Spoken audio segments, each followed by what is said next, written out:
బ్రహ్మ. రౌద్రస్య రక్షసగా, చక్కగా వాడాడు పదం. పరమ దుర్మార్గుడు వాడు.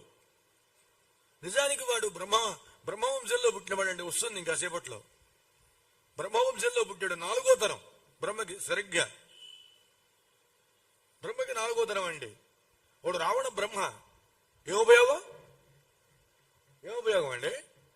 నువ్వు ఏ వంశంలో పుట్టావనేది కాదు, నువ్వు ఎలా ప్రవర్తిస్తున్నావు అది ముఖ్యం.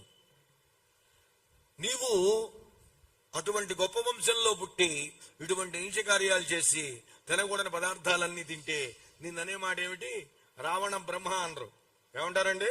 రావణ అసురుడు అంటారు. ఇది బాగా గుర్తుపెట్టుకోవాలి మనం.